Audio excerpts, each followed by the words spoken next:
मैं अगर प्रेम की बात करता हूं तो आज आप सब सोचते होंगे कि हम सब एक ही बात करते हैं, फॉलिंग लव फॉलिंग लव।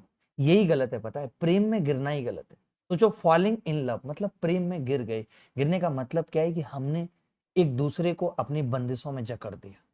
हमारी निर्भरता एक दूसरे पे हो गई। याद रखना, जीवन में एक दूसरे पे डिपेंडेंसी जीवन खत्म कर देती है। जहां हमारी निर्भरता दूसरे पे हो गई कि अब ये ऐसे करेगा तो मैं चलूंगा, या वो ऐसे करेगी तो मैं चलूंगा, तो समझ लीजिए कि जिंदगी खत्म है।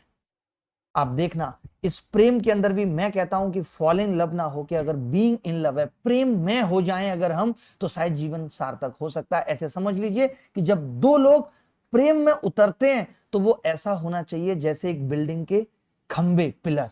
आप समझते हो कि पिलर बहुत पास पास नहीं है, अगर वो पिलर पास पास आ गए तो वो बिल्डिंग गिर जाएगी। लेकिन वो पिलर थोड़े फासले पर हैं, पास पास हैं लेकिन थोड़ा फासला बना हुआ है, एक दूसरे पे निर्भरता नहीं, तो वो बिल्डिंग टिकी हुई है।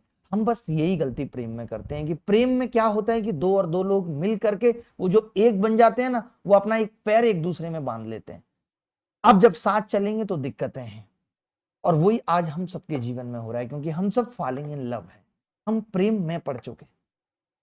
और हमारी एक दूसरे पे निर्भरता इस कदर हो गई है कि वो हंसेगी तो मैं हंसूंगा, वो तेज चलेगा तो मैं तेज चलूंगा, नहीं तो नहीं। क्योंकि होता क्या है कि जब निर्भरता आ जाती है तो आप खुश रह ही नहीं सकते, आपको सामने वाले पे गुस्सा आएगा, आपकी उम्मीदें इतनी ज्यादा होंगी कि सब कुछ आपके हिसाब से होना चाहिए, और वो नहीं हो पाता।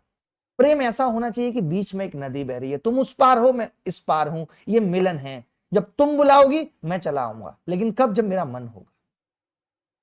इतनी छूट प्रेम में होनी चाहिए कि जब तुम बुलाओ तो मैं चला आऊंगा अगर मेरा मन होगा। ये प्रेम की ताकत है, साथ नहीं रहना है। हमें क्या लगता है, प्रेम है, शादी होगी तो प्रेम है।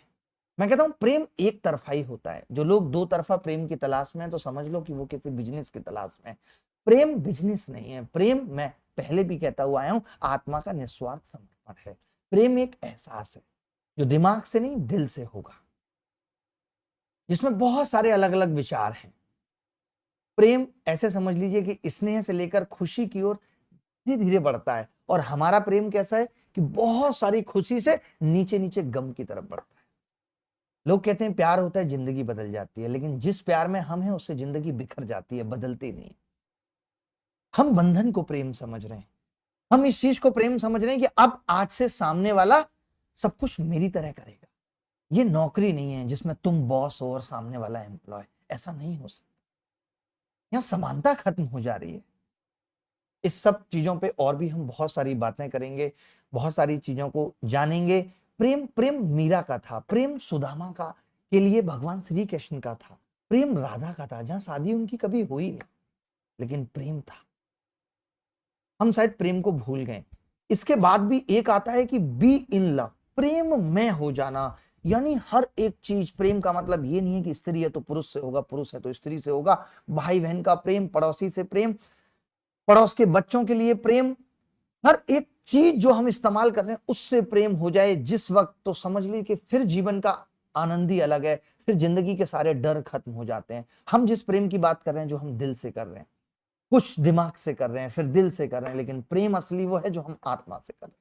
प्रेम में जीवन हो गया, किसी पे गुस्सा नहीं आती, कुछ भी बुरा नहीं लगता, सब कुछ अच्छा लगता है, किसी से कोई शिकायत नहीं है, किसी से कुछ चाहत नहीं है, जो कुछ है खुद से है, खुद से करना चाहते हैं। प्रेम सही मायनों में जीवन का आधार है, जिसे हम नहीं समझ पाते। हम प्रेम की दिशा को ही गलत लेके चले गए। कभी सोचा आपने इस बारे में कि आप जिस चीज को प्रेम समझ रहे हैं, आपको लगता है, अगर मैं इसको बहुत ठूठ भाषा में कहूं तो आपको लगता है कि उसका फोन वेटिंग जा रहा है, आपके प्रेम पे फर्क पड़ रहा है। ये इस स्तर पे प्रेम पहुंच गया है। अगर आपकी शादी नहीं हो पाएगी तो आप उसके लिए नफरत दिल में इतनी पैदा कर लेते हैं, उससे बदला लेने की ठान लेते हैं, आपको लगता है ये प्रेम है। प्रेम तो कभी मरता ही नहीं है, जो आत्मा का प्रेम है कभी नहीं मर सकता जीवन में जब हम। लेकिन ये सब सीढ़ियों से है, आपको पहले फॉलिंग लव के थ्रू गुजरना होगा। जब आप फॉलिंग लव से गुजर जाएंगे तब बीइंग इन लव होगा, उसके बाद बी इन लव होगा। ये स्टेजेज हैं लाइफ की। मैं पहले भी समझाता आया हूं, अभी भी समझा रहा हूं कि अगर आप प्रेम का सही अर्थ समझ गए तो समझ लीजिए कि जीवन की 30% समस्याएं तो यूं ही खत्म हो जाएंगी, जो विद्यार्थी जीवन में आती हैं, गृहस्थ जीवन में आती हैं। लेकिन प्रेम को समझना जरूरी है। हम जिस बंधन, जिस डिपेंडेंसी को प्रेम समझ रहे हैं वो प्रेम नहीं है, उसका मरना तय है एक दिन। और प्रेम कभी मरता नहीं है, आप भी जानते हैं, हम भी जानते हैं, गानों में भी है, प्रेम कभी मरता नहीं है। और हमारा मर रहा है इसका मतलब वो प्रेम नहीं है। हमने एक फैशन की तरह प्रेम को ट्रीट कर लिया है कि वक्त के साथ, कहते हैं ना कि बदलते वक्त के साथ प्यार के जताने के तौर तरीके बदल रहे हैं, फैशन बदल रही है, हम उसे प्रेम समझ रहे हैं।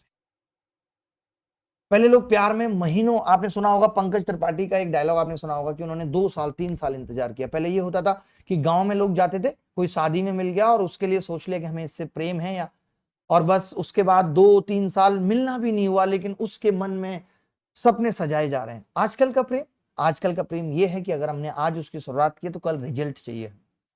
अगर कल उसकी हाँ है तो ठीक है, नहीं तो हम बदल देंगे प्रेम के पात्र को।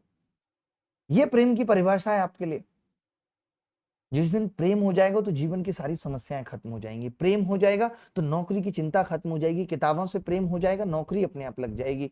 हम जीवन के हर एक पल को जीने लगेंगे। कहते हैं ना कि प्रेम, एंजाइटी, डिप्रेशन, ये सारी चीजें खत्म हो जाएंगी, क्योंकि प्रेम अहंकार को मिटा देता है, प्रेम ईगो को खत्म कर देता है, प्रेम टाइमलेसनेस पैदा कर देता है, प्रेम में वक्त पता नहीं चलता, प्रेम में इसकी चिंता नहीं होती क्या गुजर गया और क्या गुजरने वाला है। प्रेम ये सिखाता है कि मैं अभी जिस वक्त में हूं उसको कैसे जी सकता हूं। और जब ये सारी चीजें आती हैं तो नौकरी लेना तो एक बच्चों जैसा खेल रह जाता है। लेकिन सीखना पड़ेगा प्रेम, प्रैक्टिस से आएगा प्रेम। मैंने भी जितना सीखा 7-8-9 साल की प्रैक्टिस है, उसके बाद समझ में आया कि जीवन क्या है, प्रेम क्या है। वही मैं आपको समझाना चाहता हूं। एक जीवन पर्याप्त